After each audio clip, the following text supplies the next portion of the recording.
charging.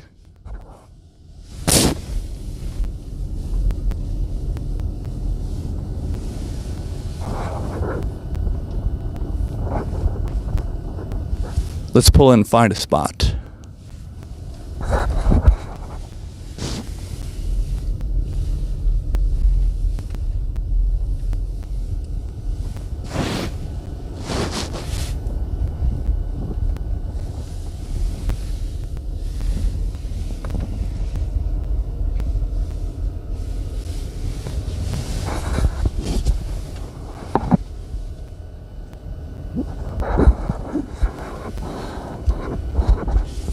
All right, so I'm going to back in, and as you can see, there's plenty of spots available here. A lot of times it's hard to find a spot.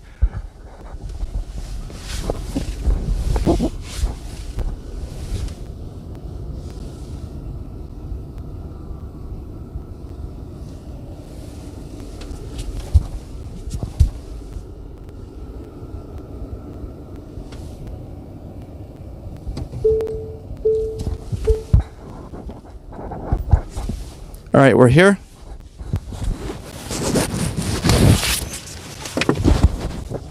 I've got my seatbelt off. Let me flip the camera around. You can see I've got my glove on because we're in the age of coronavirus right now. And this video is for anybody. You don't have to own a Tesla. This is going out on some of our Rivian and Atlas channels because it's about supercharging and direct charging, and that's what this is. This is a supercharger. This direct charges your battery. Instead of using like 120 or 240 volts like you would normally get on a fast charger, 120 is out of your regular outlet, 240 is out of a fast charger. This is like 480, I believe, is what it's got.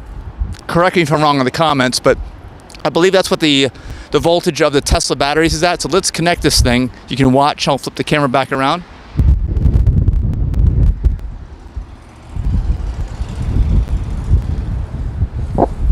All right, so we just want to, all we got to do this for Tesla is grab the handle and push the button, and it opens the door automatically, and then just stick it in, and it turns green when the charge is actually taking place, and we can watch the status on the screen, and we're going to go in and discuss it in a minute. But there's a lot of cars over here that are charging. Before that turns green, let's just look around and see who's here. A lot of Model 3s here. And these guys are all rapid charging. This is the fastest way to charge your electric vehicle. Now, Tesla has this supercharger network. Other vehicles that are electric vehicles can charge off of like the Electrify America network. Those are direct charge, fast charge networks. There's other ones that are also coming online. I think Porsche's going to have their own, supposedly, potentially, for the Taycan. And there's a Model S actually leaving right now. So all you got to do is plug in, and there's no display on this, okay? No display at all, because everything's calculated in your car, and I'll show you that in a minute. And I want to talk about my experience with this too, because I don't even have a home charger. All I use is a Tesla supercharger network and potentially other electric vehicle chargers that I find on the ChargePoint app. ChargePoint is a free app you can get. Some of them are free, some of them are paid when you go to the chargers themselves. But is this thing green? Yes, it is green. All right, so let's go in and see what I want to show you here on the car and how it works. And Denise is here. She can kind of comment too on what's going on. Actually, let me take my glove off. I'm supposed to take my glove off, aren't I? But actually, well, I want to leave it on for now. All right, here is basically the display when you go to one of these Tesla superchargers. It's in your car. It's always in there. This thing comes up whenever you charge, whether you charge at a Tesla supercharger or somewhere else. And as you can see, on the left, I got 76 kilowatts. The maximum I can get out of my pack, they're all limited to some extent, depending upon when your vehicle is produced and how many times you've direct or supercharged. I've already supercharged over the limit. They have a certain amount of charges you can do that are direct or supercharges for the life of your pack. I'm already over that. So the most I can ever get is 90 kilowatts of rate, which kind of sucks. And like I said, this is a video, no matter, even if you're on the Atlas group or the Rivian group that we have, you want to see this because one of the things we're going to be showing, and if you're watching this video now, you will see it this week. We got a special surprise. We're going to be doing a special video about the Atlas battery charging capabilities. Atlas has a charging capability where they say they're able to charge the pack from 0 to 100% in 15 minutes or less. And actually, I think they've gotten it down to 10 minutes now. But as you can see, mine's going to take 45 minutes just to get from where it is now all the way up to the top. And I can tell you that's not accurate. It's probably more like an hour. Because when you get to the top, it slows down so much. It's unbelievable. So it takes me usually an hour to an hour and a half to fully charge this pack at a Tesla SuperCharger. And Atlas is saying they can do this in 10 minutes. So let me give you my experience. All right, we're sitting here charging right now. And my wife Denise is here, so she can comment maybe a little bit on this. And actually, I can probably take my sunglasses off. It's not that sunny right now. Let me take these off so I can talk to you guys. All right.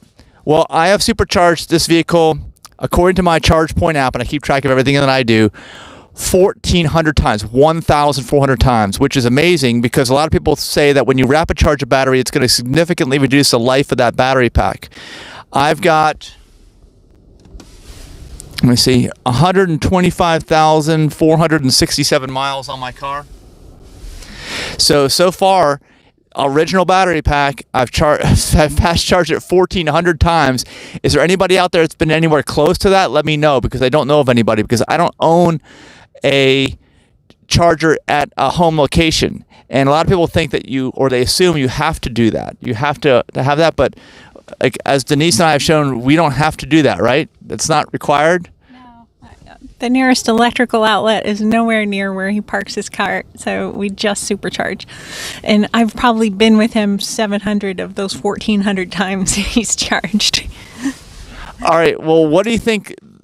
I mean, so we know that it's possible. It's possible to own an electric vehicle and not have a home charger. But what are there benefits to that? Are there drawbacks to that? I know the benefits involve shopping. So tell me about the benefits, and also the fact that it doesn't take only 10 minutes to charge. If it took only 10 minutes to charge, you'd have no shopping benefits. Okay, you'd have to get right back in the car and leave or do something else. But talk about the shopping benefits. Talk about the bad parts of this. It's enough time to go into the mall and find what you're interested in, and just about the time you find the right size you want to try on, it's time to go get back in the car. You can't just supercharge it and let the electricity sit there. You need to drive it as soon as it's done charging, so it'll make you angry if you're a female. You have to, if you're planning on shopping, you got to shop first, then charge. You got to work it into your day. And also, if you're on a road trip, you want to get out of the car. If you're on a really long road trip across multiple states, you want to get out of the car every couple of hours. So I don't mind supercharging then. But I do mind if we went for a long drive to a concert venue or something and we get out at 11 o'clock at night and we're tired and we just want to go home. We can't. We got to go charge. So it has its advantages and disadvantages.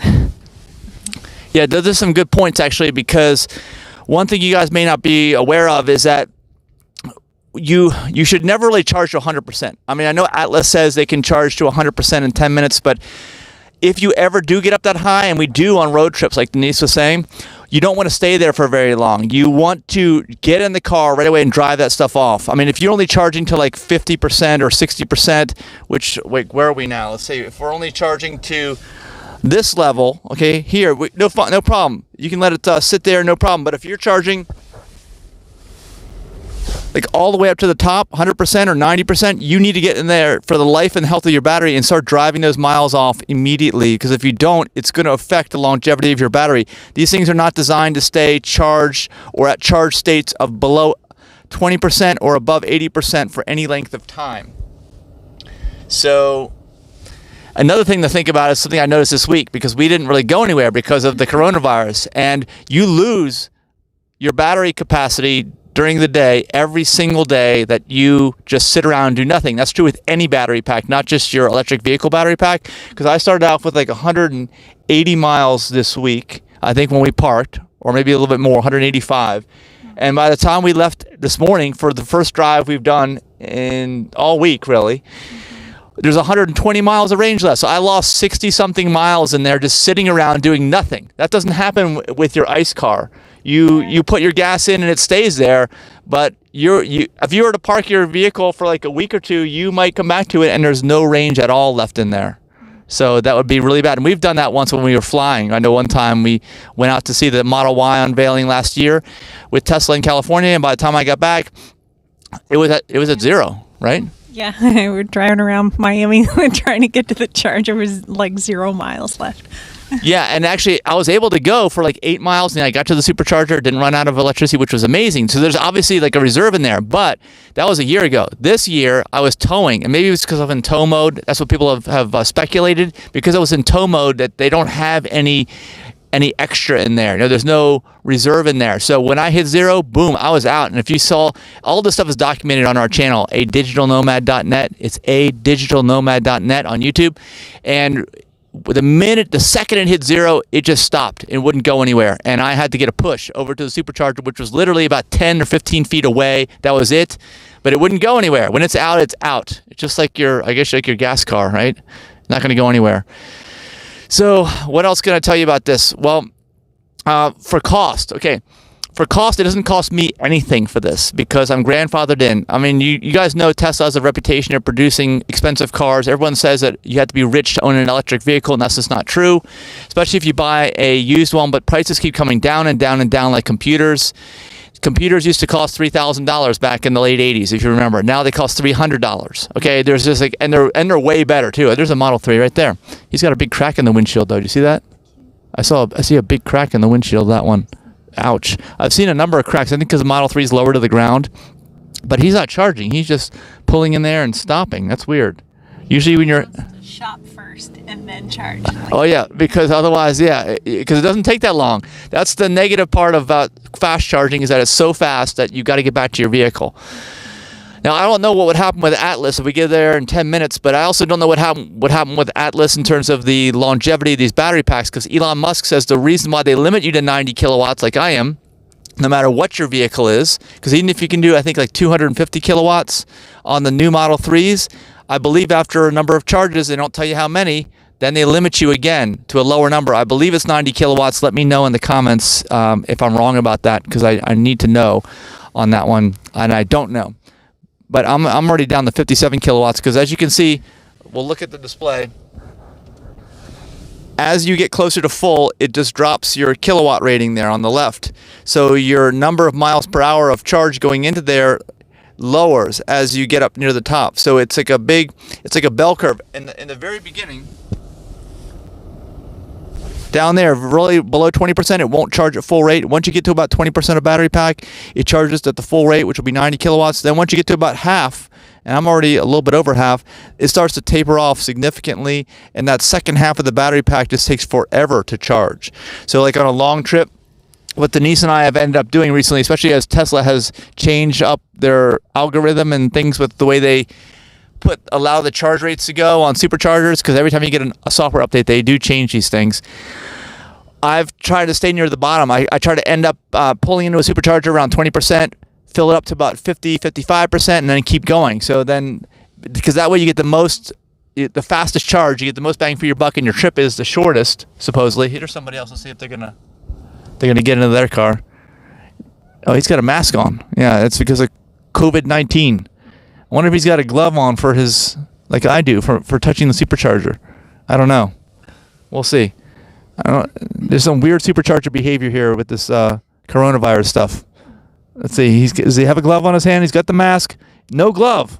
No glove. Okay, see, that's not good.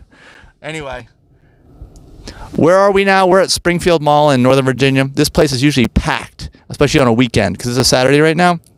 Now the only thing we have to keep us busy is to check out this half-demolished building across the street. They keep tearing it apart. I guess they're totally knocking it down, because the whole building was there, and now it's not all there anymore.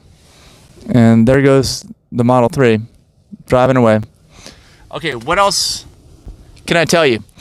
Well, the biggest thing is that my car still works. I'm still on my original battery pack. I've got 120,000 miles. I've rapid charged DC charged at 480 volts 1,400 times, all of which Tesla has paid for because I'm on the old plan. And if you buy a new Tesla now, you can't get that anymore unless you buy an S or an X, and it's only for, if you do get it, it's only for the life of the original owner. Like if I was to sell this car or give it to somebody else or retitle it, they would still get it because I'm on the old plan, the original plan, which is it lasts for the life of the vehicle, not the life of the ownership. So I guess I could say for right now, I'm dispelling myths that rapid charging destroys your battery. But again, remember what Tesla does. Because I've rapid charged or supercharged so many times, the maximum rate of charge is significantly lower than it would be. Because I think it used to be like 125, 130 kilowatts I used to be able to get. And that was fast at the peak. Only at the peak, though. Remember, we're only talking peak rate. And like I said, it changes during the time that you're actually charging that battery. It changes. You're going to cycle through the peak rate. You're going to start off slow. You're going to go to the peak rate very quickly. Then you're going to taper off around 50%. And that's going to keep slowing down to the top of that battery. So, because Tesla limits me to 90 kilowatts, I think that's what preserves the life of the battery. I think Elon Musk knows this. He said this, and I'm really curious as to how Atlas is going to deal with the situation and how other EV manufacturers are going to deal with the situation, because anybody can say they could charge their battery pack very, very quick.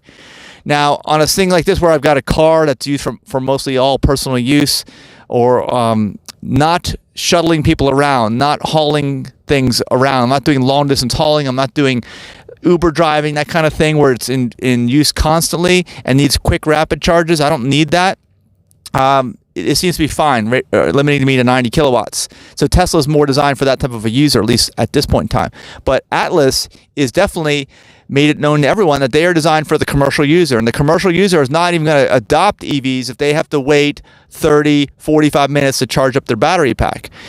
They're not going to do it. It's just not, it's too much money lost. So if they can do it in 10 minutes, 15 minutes maximum, then I suppose that'll work. And we'll find out more information about that. If you guys know more information about that, let me know in the comments. But my concern is the life of the battery pack. Even if you can do that, how long is that battery pack going to last? That is the thing. And I don't necessarily know if my battery pack is going to last the warranty. The warranty that I have is 8 years or unlimited mileage. So my battery pack right now, has 125,000 miles. I've got 3 years in, so I've got 5 more years left in the warranty. Do I think it's going to last all 8 years? No, I think something's going to happen. I don't see how it's going to be possible to continue at this rate. Let's see, in 6 years, I'll have 250,000 miles on the battery pack at this rate. So by 8 years, maybe 300,000, 400,000 miles maximum. I guess it could make it there. I don't know. Let me know what you guys think in the comments, and just be assured though that you don't need to have a home charger. That's one thing I can say for certain.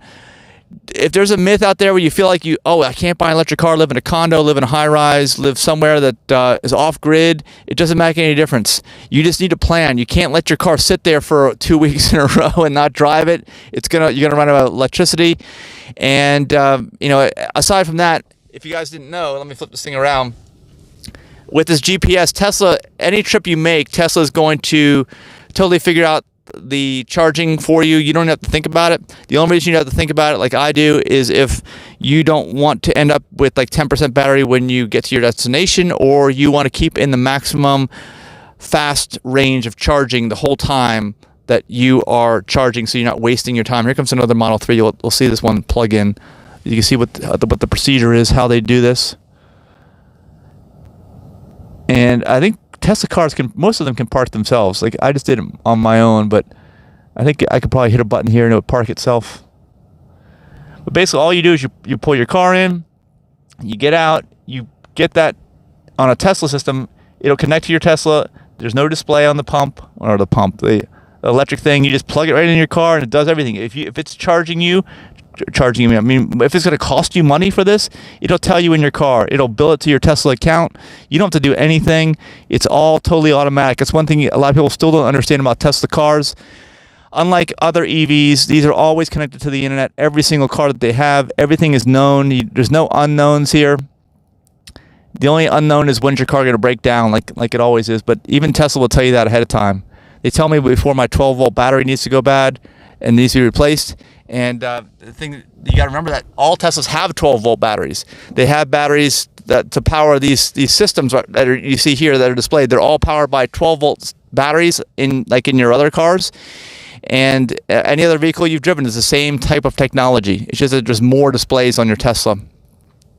But that's about it. So thanks so much for watching. Look forward to reading your comments. Make sure you subscribe to our my YouTube channel, adigitalnomad.net, so you can learn about all the stuff that we're doing. You can see about how all the self-driving stuff works, because I got all that. Hopefully I'll get a new MCU upgrade. If you don't know what that is, watch the channel. You know what I'm talking about.